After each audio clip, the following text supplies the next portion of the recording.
হযরত কুররা ইবনে ইয়াস বলেন, আল্লাহর রাসূল যখনই মসজিদে নববীতে বসতো, সাহাবাদের এক জামাত নবীজির সামনে এসে বসে যেত। শত শত সাহাবারা নবীজির সামনে বসে যেত। একজন সাহাবী ছিল এর ব্যতিক্রম, উনি ভিন্নভাবে আসতেন। হযরত সাহাবী বলেন, ওয়াফিহিম রাজুলুন লাহু ইবনুন সগীর, এক সাহাবী, ওনার একজন ছোট্ট একটা ছেলে সন্তান ছিল। সাহাবী যতবার নবীজির মজমায় আসে ততবার নিজের ছেলেটাকে কুলে করে করে পিঠে করে করে নবীজির সামনে আইসা ফায়ুকিদুহু বাইনা ইয়াদাই, নবীজির সামনে বসায়া দেয়। এর মানে সাহাবীর দিলের তামান্না হলো, আমার ছেলে আমাকে চিনার আগে যেন আমার নবীকে চিনে। তুমি নবীকে চিনো, সরাসরি নবীজির সামনে বসায়া দিত। নববী যুগের বাপ মা সকলে এরকম ছিল। আমাদের কওমি মাদ্রাসায় ছোট্ট একটা কিতাব আছে, মিজান জামাতে পড়ানো হয় 6ষ্ঠ শ্রেণীতে, তারিখুল ইসলাম। ওই কিতাবের মধ্যেও সুন্দর একটা উর্দু আছে। কিতাবের মধ্যে আছে নবীজি সাল্লাল্লাহু আলাইহি ওয়াসাল্লামের যুগের মায়েরা, মহিলারা নিজের সন্তানকে দুধ পান করাইতো এই নিয়তে, আমার এই ছেলে আমার এই মেয়ে বড় হয়ে যেন আল্লাহ আল্লাহ রসুলের জন্য শহীদ হতে পারে, এই নিয়তেই দুধ পান করাইতো। তো উনি ওনার ছেলেকে আইনা নবীজির সামনে বসায় দেয়। তুমি নবীজিকে দেখো, শিখো, নবীজির চরিত্র শিখো, নবীজির আখলাক দেখো, নবীজি কেমনে চলে দেখো। তো এই ছেলেও নবীজির দিকে তাকায় তাকায় সব শিখতো, সব দেখতো। হাদিস বর্ণনাকারী সাহাবী বলেন, ফাহালাকা, কয়েকদিন পর এই সাহাবীর ছোট্ট ছেলেটা মারা গেছে। ফামতানা আর রাজুল আন ইয়াহদুরাল হালকা লিযিকরি ইবনিহি, যেই ছোট্ট ছেলেটা মারা গেল, ওই ছোট্ট ছেলের বাপ সাহাবী আর নবীজি দরবারে আসে না। সে আর নবীর দরবারে আসে না। কেন আসে না? এই হাদিসের ব্যাখ্যায় আল্লামা মুহাম্মদ ইবনে আদম আল-ইথিউবি তার বিখ্যাত নাসাইর শরা যাহিরাতুল উকবা ফি শারহিল মুস্তাবা, ওই কিতাবের মধ্যে নিয়ে আসছেন, আন্নাহু তারাকাল হুদুর লিখাউফিহি, সে নবীজির মজমা ছেড়ে দিল এই ভয়ে, আইয়াতাজাদ্দাদা হুজনুহু লিমাকান ইবনিহিল মাইয়িত, সে যদি নবীজির দরবারে যায় তো তার ছেলে যেখানে বসতো ওই জায়গাটা দেখলে সে নিজের নিয়ন্ত্রণ করতে পারবে না, হাওমাও করে কান্না শুরু করে দিবে। নবীজির মজমায় কাঁদবে কিভাবে, এই ভয়ে সাহাবী নবীজির দরবারে যায় না। একদিন, 2 দিন, 3 দিন, ফাফাকাদাহুন নবী সাল্লাল্লাহু আলাইহি ওয়াসাল্লাম, আল্লাহ রাসূল ওই সাহাবীরে খুঁজে পায় না। নবীজি শেষ পর্যন্ত প্রশ্ন করে বসলেন, মালিলা আরা ফুলানা, কি হলো? এখানে যে বসতো আমার একজন সাহাবী, একটা ছেলে নিয়ে আসতো, সে কোথায়? তাকে দেখি না কেন? ক্বালু ইয়া রাসূলুল্লাহ, সাহাবারা জবাব দিলেন, বুনাইয়ুহু আল্লাযী রাআইতাহু হালাকা, ওগো আল্লাহর নবী, তার সেই ছোট্ট ছেলে, যেই ছেলেটাকে আপনি দেখতেন, ওই ছেলেটা গত কয়েকদিন আগে মারা গেল, হয়তো এই জন্য সে আর আসে না। নবীজি বুঝছে শেষ, মানসিকভাবে ভেঙে পড়ছে, তার হৃদয় ভগ্ন হয়ে গেছে। নবীজি সাল্লাল্লাহু আলাইহি সাল্লাম সাহাবাদের এক জামাত নিয়ে ওই সাহাবী যার ছেলে মারা গেছে তার বাড়িতে চলে গেছে। সুবহানাল্লাহ। নবীজি গিয়ে বলতেছেন, হে বেটা, ফাসালাহু, রাসূল প্রশ্ন করলেন, কি হলো, তুমি যে আর আমার মজমায় আসো না? সাহাবী জবাব দেয়, ইয়া রাসূলুল্লাহ, যেই ছেলেটার দিকে তাকায়া ভবিষ্যতে বুক বড় আশাবাদ ছিলাম, আমার ওই ছেলেটা মারা গেছে।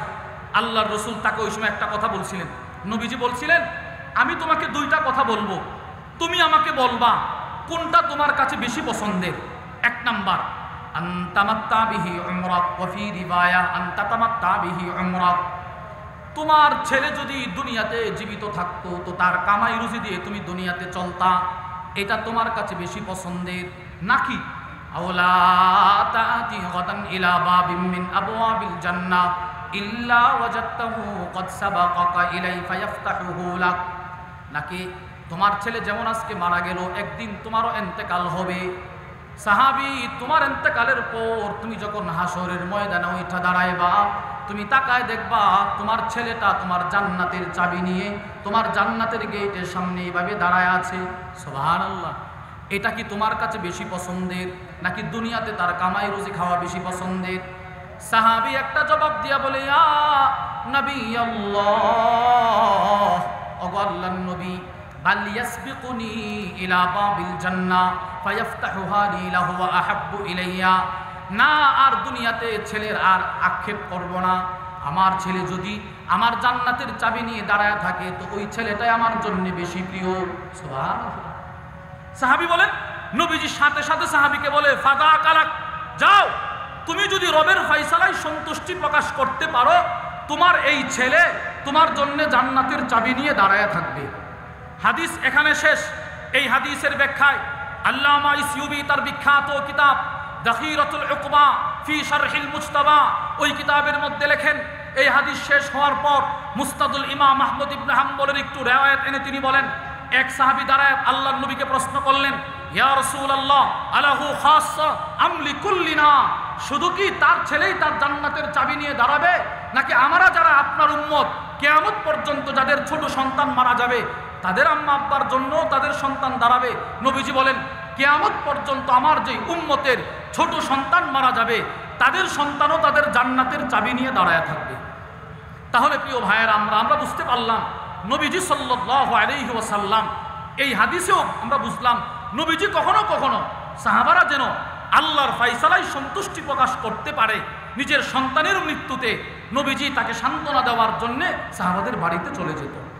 বাংলাদেশের ঐতিহ্যবাহী দ্বীনি সেবামূলক প্রতিষ্ঠান আল আমিন সংস্থার আয়োজনে আয়োজিত আজকের ঐতিহাসিক 3 দিনব্যাপী তাফসীরুল কোরআন মাহফিলের প্রথম রজনীর সম্মানিত সদর সভাপতি মণ্ডলী, উপস্থিত হযরত উলামায়ে কেরাম, দূরদূরান্ত থেকে আগত কালিমায়ে তয়্যিবার সোনালী সুতায় গ্রথিত ধর্মপান মুসলমান ভাইয়েরা, পর্দার আড়ালের মা বোনেরা, আল্লাহ রব্বুল আলামিনের দরবারে অসংখ্য অগণিত শুকর যে আল্লাহ আমাদেরকে অত্যন্ত ভালোবেসে দ্বীনের এই মজমায় আসার বসার তৌফিক দান করেছেন।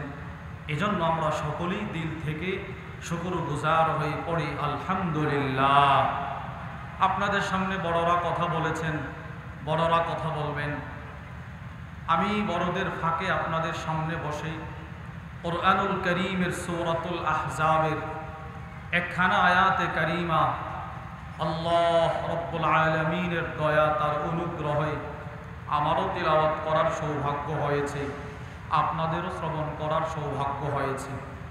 এই আয়াতে কারিমাকে সামনে রেখে কোরআন হাদিসের আলোকে গুরুত্বপূর্ণ একটি বিষয়ে কিছু কথা বলার আশা রাখি। ওমা তৌফিকি ইল্লা বিল্লাহ। আল্লাহ রব্বুল আলামিন বলনেওয়ালা শ্রবণ করনেওয়ালা উভয়কে আমল ইখলাসের সাথে বলার শ্রবণ করার তৌফিক দান করেন, আমিন।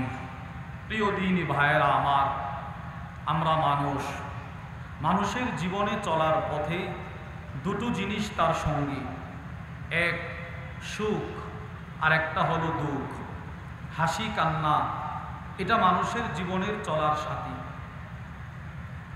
একজন মুমিন হিসেবে আমাদের সকলেরই বিশ্বাস রাখতে হবে সুখের ফয়সালাকারী আল্লাহ, দুঃখেরও ফয়সালাকারী আল্লাহ। সদা সর্বদা আল্লাহর ফয়সালায় আমাদেরকে সন্তুষ্ট থাকতে হবে। মুমিনের একটা বৈশিষ্ট্য হলো সে সর্বহালতে আল্লাহর ফয়সালায় সন্তুষ্ট থাকবে। আল্লাহর ফয়সালায় সন্তুষ্ট থাকা কাকে বলে?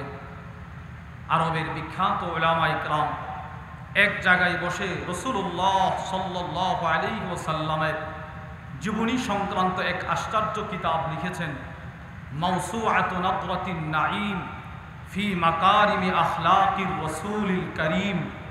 ওই কিতাবের মধ্যে নিয়ে এসেছেন ইস্তিকবালুল আহকামি বিল ফারহি, আনন্দের সাথে জীবনের প্রতিটা আল্লাহর বিধান, আল্লাহর ফয়সালাকে গ্রহণ করা আনন্দের সাথে, এটাকে বলা হয় আল্লাহর ফয়সালায় সন্তুষ্ট থাকা। এই যে একটা বিষয় আল্লাহর ফয়সালায় সন্তুষ্ট থাকা, এর গুরুত্ব কোরআনেও আছে, এর গুরুত্ব হাদিসেও আছে। কুরআনুল কারীমে আল্লাহ রব্বুল আলামিনের গুরুত্ব বুঝাতে গিয়ে বলেন, বিসমিল্লাহির রহমানির রহিম, ওয়ামা কানা লিমুমিনিন ওয়ালা মুমিনাতিন ইযা কাদাল্লাহু ওয়া রাসূলুহু আমরা। আল্লাহ রব্বুল আলামিন বলেন, কোনো মুমিন পুরুষ নারীর জন্য উচিত নয় যেই সমস্ত বিষয়ে আল্লাহ আল্লাহর রসুল ফয়সালা করে দিয়েছেন এর বাহিরে যাওয়া কারো জন্য উচিত নয়। এই আয়াতের এই অংশ থেকে আমরা বুঝতে পারলাম মুমিন পুরুষ নারী এদের একটা বৈশিষ্ট্য হলো যে তারা সদা সর্বদা আল্লাহর ফায়সালাই সন্তুষ্ট থাকবে। এই বিষয়ের গুরুত্ব বোঝাতে গিয়ে আল্লাহ রাব্বুল আলামিন সূরাতুল হজ্জের মধ্যে এসেছে, রব বলেন বিসমিল্লাহির রহমানির রহিম ওয়া বাশশিরিল মুখবিতিন। আল্লাহ রাব্বুল আলামিন বলেন, হে প্রিয় দোস্ত আমার, পৃথিবীর সমস্ত মুখবিতিনদেরকে আপনি জান্নাতের সুসংবাদ দিয়ে দেন। প্রশ্ন হলো মুখবিতিন কারা? তাফসীরের কিতাবের মধ্যে এসেছে আল মুতমাইন্নিন আর রাদিনা বিকদাইল্লাহ, যারা জীবনের চলার পথে প্রতিটা সেক্টরে আল্লাহর ফায়সালায় সন্তুষ্টি প্রকাশ করে, এরা হলো মুখবিতিন। হে রাসূল, এদেরকে আপনি জান্নাতের সুসংবাদ দিয়ে দেন। দুটো আয়াত থেকে আমরা বুঝতে পারলাম আল্লাহর ফায়সালায় সন্তুষ্ট থাকার গুরুত্ব কোরআনে আছে। এবার আসেন, নবীজি সাল্লাল্লাহু আলাইহি ওয়াসাল্লাম হাদিসে পাকে এই বিষয়টার গুরুত্ব বুঝিয়েছেন। তিরমিজি শরীফের বর্ণনা, ওয়া আন আনাস ইবনে মালিক রাদিয়াল্লাহু তাআলা আনহু قال, হযরত আনাস ইবনে মালিক থেকে বর্ণিত, তিনি বলেন قال رسول الله صلى الله عليه وسلم, আল্লাহর রাসূল বলেন ইন্না ইযামাল জাযাই মা ইযামিল বালা। নবীজি সাল্লাল্লাহু আলাইহি ওয়াসাল্লাম বলেন, আমার যেই উম্মতের মুসিবত যত বেশি যত বড়, তার পুরস্কারও তত বড়। সুবহানাল্লাহ। যার মুসিবত যত বেশি, যার মুসিবত যত বড়, নবীজি বলেন তার পুরস্কারও তত বড়। এরপরে নবীজি বলে ফামান রাদিয়া লাহু ফালাহুর রিদা, আমার যে উম্মত তার জীবনে চলার পথে আল্লাহর ফায়সালায় সন্তুষ্ট প্রকাশ করে, হাসরের ময়দানে রব তার প্রতি হবেন সন্তুষ্ট। হযরত হাসান বসরি রাহিমাহুল্লাহ একটা বক্তব্য দিয়েছেন, যেই বক্তব্য বর্ণনা করেছেন আল্লামা ইমাম ইবনে কাইয়িম আল জাওজিয়া রাহিমাহুল্লাহ তার বিখ্যাত কিতাব মাদারিজুস সালিকিন বাইনা মানাজিল ইয়াকা না'বুদু ওয়া ইয়াকা নাস্তাঈন। ওই হাসান বসরি রাহিমাহুল্লাহর বক্তব্যটা কেমন যেন নবীজির এই হাদিসের ব্যাখ্যা।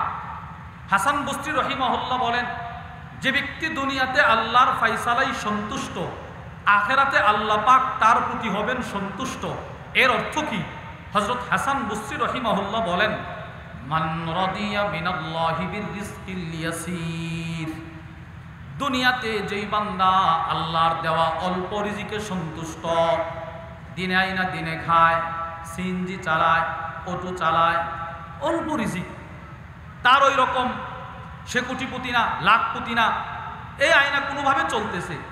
হযরত হাসান বসরি বলেন, দুনিয়াতে যেই বান্দা আল্লাহর দেওয়া অল্প রিজিকে সন্তুষ্ট, রাদিয়াল্লাহু মিনহু বিল আমালিল কলিল, আখিরাতে আল্লাহ পাক ওই বান্দার দুনিয়াতে করা অল্প আমলে হবেন সন্তুষ্ট। দুনিয়াতে আল্লাহর দেওয়া অল্প রিজিকে সন্তুষ্ট, আখিরাতে আল্লাহ বান্দার অল্প আমলে হবেন সন্তুষ্ট।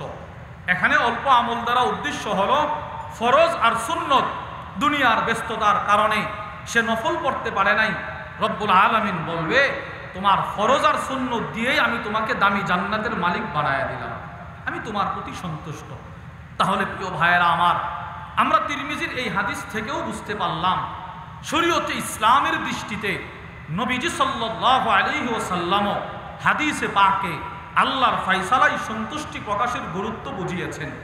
হাদিস নাম্বার 2, মুসনাদুল ইমাম আহমদ ইবনে হাম্বলের বর্ণনা, ওয়া আন যায়েদ ইবনে সাবিত রাদিয়াল্লাহু তাআলা আনহু قال, হযরত যায়েদ ইবনে সাবিত থেকে বর্ণিত, তিনি বলেন আন্নান নবী সাল্লাল্লাহু আলাইহি ওয়াসাল্লাম আল্লামাহু দুআ। হযরত যায়েদ ইবনে সাবিত বলেন, আল্লাহর রাসূল একদিন আমাকে একটা দোয়া শিখাইলেন, দোয়া। ওয়া আমারাহু আইয়াতাআহাদাহু ওয়া ইয়াতাআহাদা বিহি আহলাহু, নবীজি দোয়াটা শেখানোর পর নবীজি আমাকে আদেশ করলেন, যায়েদ তুমি বেশি বেশি এই দোয়া পড়বা, তোমার পরিবার পরিজনকে এই দোয়া বেশি বেশি পড়তে আদেশ করবা। কি সেই দোয়া? নবীজি বলে, যায়েদ তুমি প্রতিদিন আল্লাহর কাছে এই দোয়া করবা, আল্লাহুম্মা ইন্নী আসআলুকার রিদা বা'দাল কদা।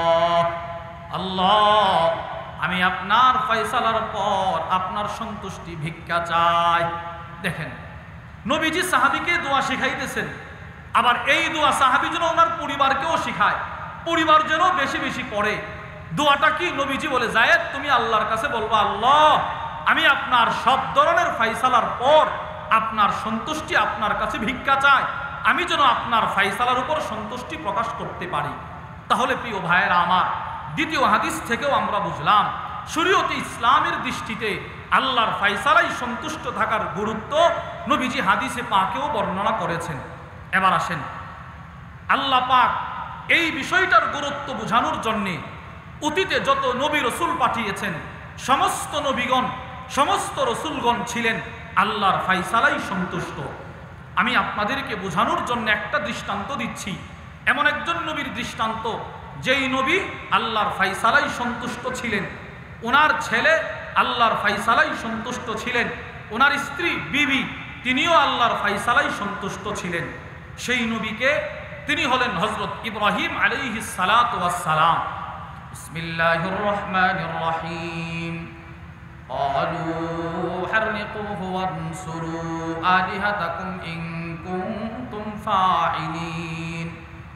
নমরুদের মূর্তিগুলো ভেঙে ফেললেন পয়গম্বর ইব্রাহিম। এবার সব কাফেররা এক জায়গায় বসে পরামর্শ করল ইব্রাহিমকে কি করা যায়। এক একজন এক একটা অভিমত দিল, সকলে মিলে পরামর্শ করছে তারা আগুনে ফেলে দাও, নাউজুবিল্লাহ, আগুনে নিক্ষেপ করো। যেমন কথা তেমন কাজ। ক্বালু ইবনু লাহু বুনিয়ানান ফাআলকুহু ফিল জাহিম, আগুনে নিক্ষেপ করো, চূড়ান্ত ফায়সালা। এবার উনাকে আগুনে নিক্ষেপ করার সময় উনি যে আল্লাহর ফয়সালাই সন্তুষ্ট ছিলেন এই চিত্রটা নবীজি বর্ণনা করছেন। বুখারী শরীফের বর্ণনা। ওয়া আন আব্দুল্লাহ ইবনে আব্বাস রাদিয়াল্লাহু তাআলা আনহুমা ক্বাল, হযরত আব্দুল্লাহ ইবনে আব্বাস রাদিয়াল্লাহু তাআলা আনহুমা থেকে বর্ণিত, তিনি বলেন, কানা আখিরু কওলি ইব্রাহিম হিনা উলকিয়া ফিন্নার। যেদিন পয়গম্বর ইব্রাহিম আলাইহিস সালামকে আগুনে নিক্ষেপ করা হচ্ছিল, ওই দিন তাফসীরের কিতাবের মধ্যে এসেছে আকাশ জমিনের ফেরেশতারা সকলে গিয়ে বলে, ইব্রাহিম একটু অনুমতি দেন, আমরা আগুনকে নিভিয়ে দেই। পয়গম্বর ইব্রাহিম আলাইহিস সালাম বলেন, আগুনকে নিভানোর আদেশ কি তোমরা দিতেছ না আল্লাহ দিছে? কোন আমরা আপনারে ভালোবেসে আসছি, আমার রবের ফয়সালা কি আগুনে নিক্ষিপ্ত হওয়া। যাও, আমি আমার রবের ফয়সালাই সন্তুষ্টি প্রকাশ করে আগুনে নিক্ষিপ্ত হতেও রাজি আছি। হাসবি আল্লাহ, ওই আগুনের ভিতরে আমার রব আমার জন্য যথেষ্ট। তাহলে প্রিয় ভাইয়েরা, আমরা এই আয়াত আর হাদিস থেকে বুঝতে পারলাম পয়গম্বর ইব্রাহিম আলাইহিস সালাতু ওয়াস সালাম তিনি ছিলেন আল্লাহর ফয়সালাই সন্তুষ্ট, আগুনে নিক্ষিপ্ত হয়েও রবের ফয়সালাই সন্তুষ্ট। এবার আসেন ওনার ছেলের দৃষ্টান্ত। আল্লাহ পাক কুরআনুল কারীমে বর্ণনা করেন, বিসমিল্লাহির রহমানির রহিম। فلما بلغ معه السعي قال يا بني إني أرى في المنام أني أذبحك। পয়গম্বর ইব্রাহিম আলাইহিস সালাতু ওয়াস সালামের ছেলে যখন ওনার সাথে চলতে ফিরতে শিখল, ছেলে যখন বাবার খুব আদরের হলো, আল্লাহ পাক আদেশ করলেন আমার ফয়সালা নিজের ছেলেকে আমার রাহে জবাই করো। তিনি রাজি, তিনি ফয়সালাই সন্তুষ্ট। তিনি গেলেন ছেলের কাছে, গিয়ে বলতেছে আল্লাহর ফয়সালা তোমারে জবাই করা। ফানজুর মাযা তারা, এবার তোমার কি বক্তব্য আমাকে বলো। আমি তো আল্লাহর ফয়সালাই সন্তুষ্টি প্রকাশ করে তোমারে জবাই করতেও রাজি, প্রস্তুত। তোমার কি বক্তব্য আমাকে বলো। এবার ছেলে কি বলে জানেন? তিনি বলতেছেন, আব্বু ইয়া আবাতি ফাল মা তুমার, আপনি যেই রবের ফয়সালাই সন্তুষ্টি প্রকাশ করে আমাকে জবাই করতেও প্রস্তুত, আমিও সেই রবের ফয়সালাই সন্তুষ্টি প্রকাশ করে জবাই হতেও প্রস্তুত। তাহলে বাবার দৃষ্টান্ত আমরা পাইলাম, ছেলের দৃষ্টান্তও পাইলাম। এবার আসেন পয়গম্বর ইসমাইল আলাইহিস সালামের মা পয়গম্বর ইব্রাহিম আলাইহিস সালামের বিবি, উনিও ছিলেন রবের ফয়সালাই সন্তুষ্ট। ওনার দৃষ্টান্ত স্বয়ং নবীজি সাল্লাল্লাহু আলাইহি ওয়াসাল্লাম, বুখারীর বর্ণনায় এসেছে, নবীজি বর্ণনা করেন, ওয়া আন আব্দুল্লাহ ইবনে আব্বাস রাদিয়াল্লাহু তাআলা আনহুমা ক্বাল, হযরত আব্দুল্লাহ ইবনে আব্বাস রাদিয়াল্লাহু তাআলা আনহুমা থেকে বর্ণিত, তিনি বলেন, লাম্মা কানা বাইনা ইব্রাহিম ওয়া বাইনা আহলিহি মা কান, পয়গম্বর ইব্রাহিম আলাইহিস সালাতু ওয়াস সালাম আর ওনার পরিবারের মাঝখানে পয়গম্বর ইসমাইল জন্ম নেওয়ার পর একটা ঘটনা ঘটছে। আল্লামা ইমাম বদরুদ্দিন আল আইনি রাহিমাহুল্লাহ উমদাতুল কারির মধ্যে এই ঘটনা বর্ণনা করেছেন। একটা ঘটনা ঘটার পর আল্লাহ পাক আদেশ করলেন, পয়গম্বর ইব্রাহিম আপনি আপনার দুধের ছেলে ইসমাইল আর তার মাকে নিয়ে মক্কায় রেখে আসেন। আল্লাহর রাসূল বলেন, খারাজা বি ইসমাইল ওয়া উম্মি ইসমাইল। পয়গম্বর ইব্রাহিম আলাইহিস সালাতু ওয়াস সালাম নিজের বিবি আর ছোট দুধের বাচ্চা ছেলে ইসমাইল আলাইহিস সালামকে সাথে করে মক্কার দিকে রওনা হয়েছে।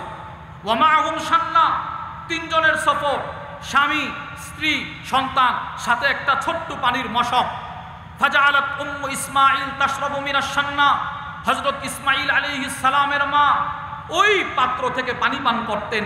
ফায়াদিরু লাবানুহা আলা সাবিয়িহা, তিনি যখনই পাত্র থেকে পানি পান করতেন আল্লাহ পাক তখনই উনার বুকে সন্তানের দুধের ব্যবস্থা করে দিতেন। এইভাবে সফর করতে করতে হাত্তা কদিমা মক্কা, পুরা ফ্যামিলি নিয়ে তিনি মক্কায় পৌঁছলেন। ফাওয়াদাহা তাহতা দাওহা।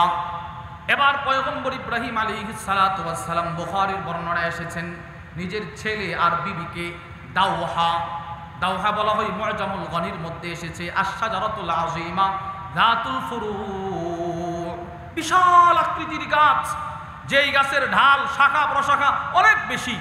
দৃষ্টান্ত দিলে বুঝবেন, আমাদের দেশের বট গাছ যত বড় এর চাইতেও বড় গাছ, ওই রকম এক গাছের নিচে নিজের দুধের বাচ্চা ছেলে আর বিবিকে রেখে আসছে। এই হাদিসের ব্যাখ্যায় আছে, লাম ইয়াকুন হুনাকা বাইতুন ওয়ালা বিনাউন ওয়ালা মা।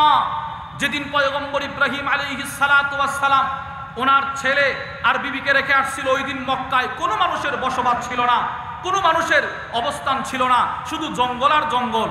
এইরকম গভীর চিত্রের মাঝখানে নিজের বিবি আর সন্তানকে রেখে থুম্মা রাজা ইব্রাহিম ইলা আহলি, আরেক পরিবারের কাছে চলে যাইতেছে। ওনার বিবি তো আশ্চর্য, কিরে কেনই বা রেখে যাচ্ছে, কার জন্যই দিয়ে যাচ্ছে এখানে? স্বামী তো কিছুই বলে না। আল্লাহর রাসূল বলেন, ফাত্তাবাতহু উম্মু ইসমাইল। এবার পয়গম্বর ইসমাইল আলাইহিস সালামের মা স্বামীর পিছনে দৌড়ায়। হাত্তা লাম্মা বালাগু কাদা, মক্কার চূড়ায় একটা উঁচু ভূমিতে উঠছে, পাহাড়ের চূড়ায়। স্বামী অনেক সামনে, স্ত্রী অনেক পিছনে। আল্লাহর নবী বলেন, নাদাতহু মিন ওয়ারাই, স্ত্রী পিছন থেকে স্বামীকে ডাক দিল, ইয়া ইব্রাহিম ইলা মান তাতরুকুনা, হে প্রিয় স্বামী আমার, কার কাছে, কার আদেশে, কার ফয়সালায় এই জঙ্গলায় আমাদেরকে রেখে যাচ্ছে? হাদিসে পাকে আল্লাহর নবীজি বলেন, তখনও পর্যন্ত পয়গম্বর ইব্রাহিম আলাইহিস সালাতু ওয়াস সালাম নিজের বিবির দিকে তাকায় না, শাহাদাত আঙ্গুলিটা আকাশের দিকে উঠায়া বলে, ইলাল্লাহ, আমি আমার রবের ফয়সালায় তোমাদেরকে সেই রবের কাছেই রেখে যাচ্ছি। এবার আসেন আমার মূল কথা, আমার মূল আলোচ্য বিষয়। যেই মাত্র স্বামী এই কথাটা বলল, বিবি পিছন থেকে স্বামীকে বলে, ক্বালাত রাদিতু বিল্লাহ, আপনি যেই রবের ফয়সালায় সন্তুষ্টি প্রকাশ করে আমাদেরকে জংলায় রেখে যাচ্ছেন, আমি আর আমার বাচ্চা সেই রবের ফয়সালায় সন্তুষ্টি প্রকাশ করে জংলায় থাকতেও রাজি। সুবহানাল্লাহ। তাহলে বাবার দৃষ্টান্তও শুনলেন, আগুনে নিক্ষিপ্ত হয়েও সন্তুষ্ট। ছেলের দৃষ্টান্ত শুনলেন, জবাই হয়েও সন্তুষ্ট। মায়ের দৃষ্টান্ত শুনলেন, জংলায় থেকেও সন্তুষ্ট। এজন্য বলেছি, অতীতকালে আল্লাহ পাক যত নবী রাসূল পাঠিয়েছেন সমস্ত নবীগণ ছিলেন আল্লাহর ফয়সালায় সন্তুষ্ট। শুধু নবীগণ ছিলেন না, অতীতকালে সমস্ত নবীদের আসমানি কিতাবের ভিতরে ওই বিষয়টা রব বর্ণনা করে দিয়েছিলেন। আল্লামা আবু বকর ইবনু আবিদ দুনিয়া, তার বিখ্যাত কিতাব আর রিদা বিল কাদা, ওই কিতাবের মধ্যে নিয়ে এসেছেন। হযরত ওয়াহাব ইবনে মুনাব্বিহ বলেন, রাআইতু ওয়াজাদতু ফি জাবুরি দাউদ, আমি পয়গম্বর দাউদ আলাইহিস সালামের জাবুর কিতাবে পেয়েছি। আল্লাহ পাক পয়গম্বর দাউদকে প্রশ্ন করলেন, হে দাউদ, তুমি কি জানো মাররান আলাস সিরাত, আমার কোন বান্দা ফুলসেরাতের উপর দিয়ে দ্রুত গতিতে পার হবে তুমি জানো? পয়গম্বর দাউদ আলাইহিস সালাম বলে, আল্লাহ আমি জানি না, আপনি বললে ভালো হয়। রব্বুল আলামিন বলে, শোনো, আমার যেই বান্দা বান্দি দুনিয়াতে আমার ফয়সালায় যত বেশি সন্তুষ্ট থাকবে, আখিরাতে ফুলসেরাতে সে তত বেশি দ্রুত পার হবে। তাহলে শুধু নবীদের জীবনীতে ছিল না, আসমানি কিতাবেও ছিল। অতীতকালের নবীরা যদি আল্লাহর ফয়সালায় এই পরিমাণ সন্তুষ্টি প্রকাশ করতে পারে, তো ওনাদের তুলনায় আমার নবী কেমন ছিলেন? মুসলিম ও তিরমিজি শরীফের বর্ণনা, وعن جابر بن عبد الله رضي الله تعالى عنهما قال হযরত জাবির ইবনে আব্দুল্লাহ রাদিয়াল্লাহু তাআলা আনহুমা থেকে বর্ণিত তিনি বলেন আখাদান নবী সাল্লাল্লাহু আলাইহি ওয়াসাল্লাম বিয়াদি আব্দুর রহমান ইবনে আউফ আল্লাহর রাসূল একদিন আব্দুর রহমান ইবনে আউফের হাত ধরে বলতে লাগলেন, হে আব্দুর রহমান, ফান্তালাকা বিহি ইলা ইবনিহি ইব্রাহিম। নবীজির একজন সন্তানের নাম ছিল ইব্রাহিম, তিনি অসুস্থ, ওনাকে দেখার জন্য সাহাবীকে ধরে নিয়ে যাইতেছেন। হযরত জাবির বলেন, সাহাবাদের এক জামাত নবীজির সাথে নবীজির পিছনে পিছনে হাঁটতেছে। ফাওয়াজাদাহু ইয়াজুদু বিনাফসিহি, নবীজি গিয়ে দেখেন নবীজির ছোট সন্তান অসুস্থ, জোরে জোরে শ্বাস নিতেছে, মানে পৃথিবীতে আর বেশিক্ষণ থাকবে না। হযরত জাবির বলেন, আমি তাকায় দেখি ফাআখাযাহুন নবী সাল্লাল্লাহু আলাইহি ওয়াসাল্লাম ফাওয়াদাহু ফি হিজরি, আল্লাহর রাসূল নিজের ছেলেকে কোলে নিলেন।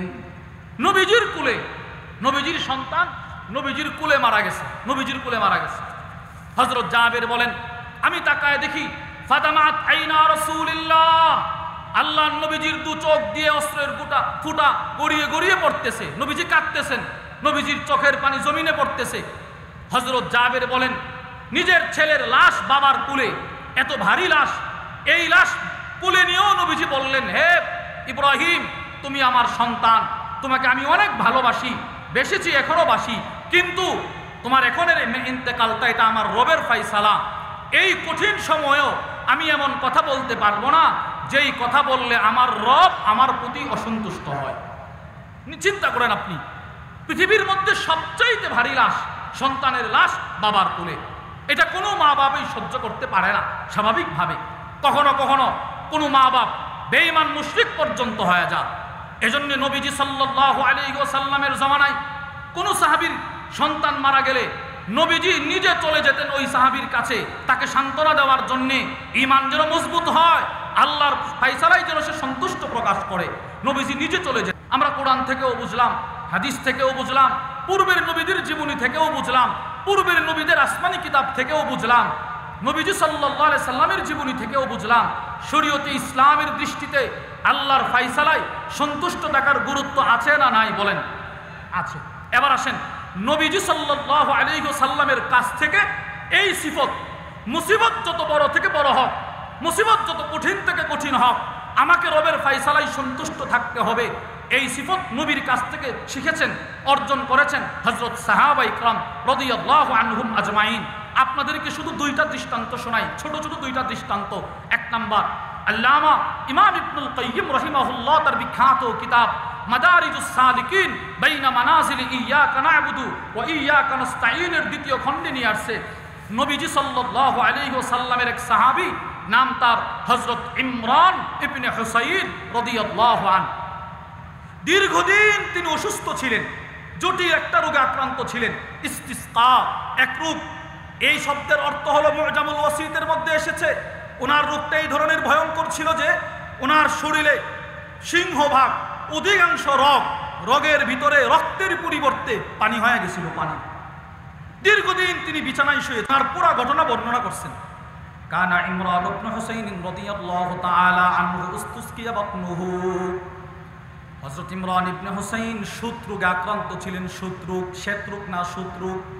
ওনার রগের ভিতরে রক্তের পরিবর্তে পানি হয়ে গেছিল, প্যারালাইসিস, পেট ফুলে গেছিল। ফাবাকিয়া মুলকান আলা যহরিহি মুদ্দাতান তাবিলা, বছরের পর বছর তিনি শুধু পিঠের উপর ভর করে বিছানায় শুয়েছিলেন, এইভাবে শুধু পিঠের উপরে ভর করে বিছানায় শুয়েছিলেন। এই ডান পার্শ্ব হতে পারে না, বাম পার্শ্ব হতে পারে না, লা ইয়াকুমু ওয়া লা ইয়াকউদ, উঠতেও পারে না, বসতেও পারে না, দাঁড়াইতেও পারে না, শুধু এইভাবে শুয়েছিলেন। আল্লামা ইমাম ইবনুল কাইয়িম রাহিমাহুল্লাহ বলেন তিনি কি পরিমাণ অসুস্থ ছিলেন শোনো।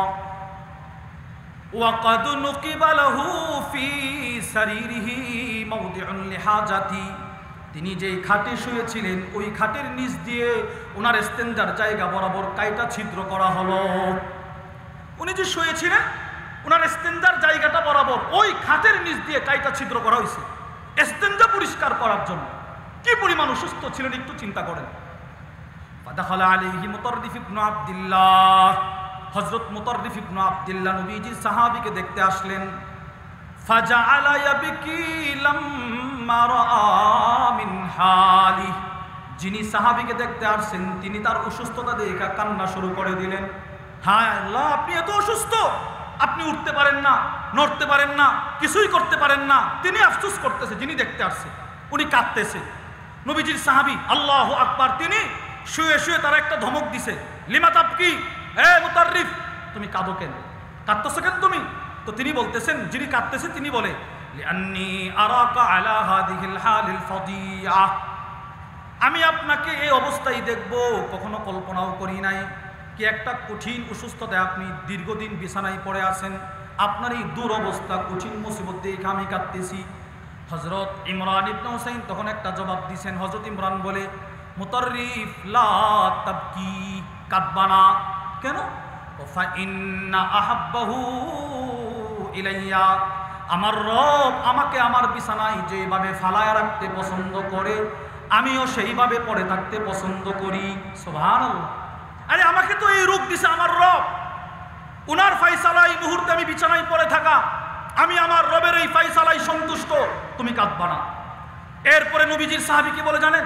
আলা উখবিরুক, হে মুতাররিফ আমি কি তোমাকে একটা গোপন সংবাদ দিব, আমি কি তোমাকে একটা গোপন কথা বলবো? তো বলেন। কয়েকটা শর্ত আছে। ওয়াক্তুম আলাইয়া হাত্তা আমুত, আমি পৃথিবীতে যতদিন জীবিত থাকবো ততদিন তুমি এই কথা কারো কাছে বলতে পারবা না, আমার ইন্তেকালের পরে মনে চাইলে তুমি বলবা। কি সেই কথা? হযরত ইমরান ইবনে হুসাইন বলে, পৃথিবীর মানুষ যদিও দেখে আমি অসুস্থ, আমি বছরের পর বছর বিছানায় পড়ে আছি, সপ্তাহের পর সপ্তাহ বিছানায় পড়ে আছি, মাসের পর মাস বিছানায় পড়ে আছি, কষ্ট করতেছি, কিন্তু মূল কথা হলো পৃথিবীর মানুষ যখন রাত্রে ঘুমিয়ে যায়, ইন্নাল মালাইকাতা তাজুরুনি, আকাশ থেকে দলে দলে ফেরেশতা আমার ঘরে এসে আমার সেবা করার জন্য জমা হয়ে যায়। এরা আমার সেবা করে, কেউ আমার পা টিপে, কেউ আমার হাত টিপে, কেউ আমার ইস্তেঞ্জা পরিষ্কার করে। আল্লামা ইমাম ইবনুল কাইয়িম রাহিমাহুল্লাহ বলেন, শুধুই মাত্র ফেরেশতা ওনার সেবা করতো না, ওনার ঘরে ঢোকার আগে ওয়া তুসাল্লিমু আলাইয়া ফাসমাউ তাসলিমাহা, এই অংশটুকু আবু দাউদ শরীফের বর্ণনাতেও এসেছে। হযরত ইমরান ইবনে হুসাইন বলে, ফেরেশতারা আমার ঘরে ঢোকার আগে তারা আমাকে সালাম দেয়। সুবহানাল্লাহ। শুধু সালাম দেয় না, আল্লামা আবুল ফরজ আব্দুর রহমান ইবনুল জাওজি রাহিমাহুল্লাহ তার বিখ্যাত কিতাব সিফাতুস সফওয়ার মধ্যে লেখেন, রাতভর ফেরেশতারা ওনার খেদমত করে যখন চলে যাবে তখন ওয়াকানাতিল মালাইকা তুসাফিহু ইমরান ইবনে হুসাইন, একজন একজন করে ওনার সাথে মুসাফা করে, আজকের মতো আসি, আবার রাত্রে আসব, আবার আপনার খেদমত করব, আপনি রবের ফায়সালায় সন্তুষ্ট, আমরা আপনাকে সুসংবাদ দিয়ে যাচ্ছি, আসমানওয়ালাও আপনার প্রতি সন্তুষ্ট। দেখেন সাহাবা ইকরাম কি পরিমাণ রবের ফায়সালায় সন্তুষ্ট ছিলেন। সংক্ষেপে দৃষ্টান্ত নম্বর 2, এটাও আল্লামা ইমাম ইবনুল কাইয়িম রাহিমাহুল্লাহ নিয়ে আসছেন। হযরত সাদ ইবনে আবি ওয়াক্কাস রাদিয়াল্লাহু তাআলা আন মদিনা থেকে মক্কায় আসছেন শেষ জীবনে। ওয়াকাদ যাহাবা বাসারু, ওনার চোখের আলো চলে গেছে। ফাকবালান নাসু ইয়াহরাউনা ইলাই, পৃথিবীর প্রান্ত প্রান্ত থেকে মানুষ ওনার কাছে আইসা দোয়া চায়, একটু দোয়া করেন, আপনার দোয়া কবুল হবে। সাহাবীও দোয়া করে, আল্লাহ পাক ওনার দোয়া কবুল করে মানুষকে সুস্থ করে। হযরত আব্দুল্লাহ ইবনে সায়েব বলেন, ফাতাইতুহু ওয়া আনা গুলাম, আমি ওনার কাছে গেলাম, গিয়ে বললাম যে ফাআরাফতুহু বিনাফসি, আমি আমার পরিচয় দিলাম। ফাআরাফানি, তিনি আমাকে চিনছে, চিনার পর আমি বললাম, ইয়া আম্মি, হে আমার প্রিয় চাচ্চু, আনতা তাদউ লিন-নাস, আপনি মানুষের জন্য দোয়া করেন, আল্লাহ দোয়া কবুল করে, অসুস্থ মানুষ সুস্থ হয়। লাউ দাউতা লিনাফসিক লারাদ্দাল্লাহু আলাইকা বাসারাক, আপনি যদি নিজের জন্য একটু দোয়া করতেন তো আপনার চোখের আলোটা তো অবশ্যই আল্লাহ ফিরিয়ে দিত। একটু দোয়া করেন না নিজের চোখের আলোটার জন্য।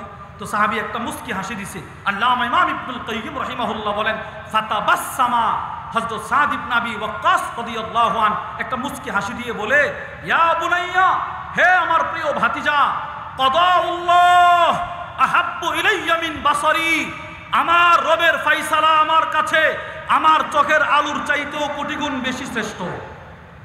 এই মুহূর্তে আমার চোখে আলো না থাকা, এই ফায়সালা আমার রবের, বাস আমি এটার উপরে যথেষ্ট। প্রিয় ভাইয়েরা আমার, তাহলে আমরা কি বুঝলাম? কোরআন হাদিস থেকে, নবীজি সাল্লাল্লাহু আলাইহি সাল্লামের জীবনী থেকে, অতীতকালের নবীদের জীবনী থেকে আমরা বুঝলাম যে শরীয়ত ইসলামের দৃষ্টিতে আল্লাহর ফায়সালায় সন্তুষ্ট থাকার গুরুত্ব আছে না নাই? বলেন বলেন। দিনে রাতে 5 ওয়াক্ত নামাজ পড়া, এই ফায়সালা কার? আল্লাহ বাস আমাকে পড়তে হবে, এটা আমালান আমালান, এটা আমাকে আমালান, কাজের মাধ্যমে রবের ফায়সালায় যে আমি সন্তুষ্ট, এটা আমাকে বোঝাতে হবে। রব হালালকে হালাল করেছেন, হারামকে হারাম করেছেন। যত অনৈতিক কাজ, যত হারাম পন্থা, সেগুলো রব কোরআনেও বর্ণনা করেছেন, ফায়সালা করে দিয়েছেন। সুদের কাছেও যাইবা না, ঘুষের কাছেও যাইবা না, মানুষের জমিন আত্মসাৎ করবা না, মানুষের হক নষ্ট করবা না, একজন আরেকজনকে কষ্ট দিবা না। রবের ফায়সালা বলতে আপনি যা বুঝেন সব কিছু রব ফায়সালা করে দিয়েছেন। হারাম বস্তু সব, হালাল বস্তু সব। আল হালালু ওয়াল হারামু বাইয়িনুন, কোনটা হালাল কোনটা হারাম সব রব ফায়সালা করে দিয়েছেন। ওইগুলো হারাম থেকে বিরত থাকা, হালাল পথে চলা, এই ফায়সালা কার? আল্লাহ। বাস আমাকে এইভাবে চলতে হবে। নবীজি সাল্লাল্লাহু আলাইহি ওয়াসাল্লাম নিজের 63 বছরের জিন্দেগিতে সবগুলোকে আবার সুন্দর করে ব্যাখ্যা বিশ্লেষণ করে দিয়েছেন। এজন্যে মুমিনকে যে আল্লাহর ফায়সালাই সন্তুষ্ট, হালাল হারাম বেছে চলে, কাজের মাধ্যমেও আল্লাহর ফায়সালাই সন্তুষ্ট, বক্তব্যের মাধ্যমেও আল্লাহর ফায়সালাই সন্তুষ্ট, যদি ওইভাবে চলতে পারি তাহলে আমি মুমিন। তাহলে আমরা বুঝলাম আমাদের জিন্দেগিতে চলার পথে দুইটা জিনিস আমাদের সঙ্গী, এক সুখ, দ্বিতীয় দুঃখ, হাসি কান্না। আল্লামা ইমাম ইবনুল কাইয়িম রাহিমাহুল্লাহ এই বিষয়টা বুঝাইতে গিয়ে তার বিখ্যাত কিতাব আল ওয়াবিলুস সাইয়্যিব ওয়া রাফিউল কালিমিত তাইয়্যিব, এই কিতাবটা আমাদের এই মাহফিলের স্টলেও আছে। আলহামদুলিল্লাহ, যারা পারেন সংগ্রহ করার চেষ্টা করবেন। অনেক চমৎকার একটা কিতাব। এই কিতাবের মধ্যে এসেছে আল্লামা ইমাম ইবনুল কাইয়িম বলেন, বান্দাকে জানো যে আল্লাহর দেওয়া মুসিবতে সবর করবে আর আল্লাহর দেওয়া নিয়ামতে আল্লাহর শুকর আদায় করবে, সে হলো বান্দা। আল্লাহ পাক আমাদের সকলকে যেই কথাগুলো বললাম সেই কথাগুলোর উপর আমাকে আপনাকে সকলকে আমাল করার তৌফিক দান করেন। জীবনের প্রতিটা মুহূর্তে আল্লাহর ফায়সালায় সন্তুষ্টি প্রকাশ করার মতো মেহনত করার তৌফিক দান করেন। সুবহানাকাল্লাহুম্মা ওয়া বিহামদিকা আশহাদু আল্লা ইলাহা ইল্লা আনতা আস্তাগফিরুকা।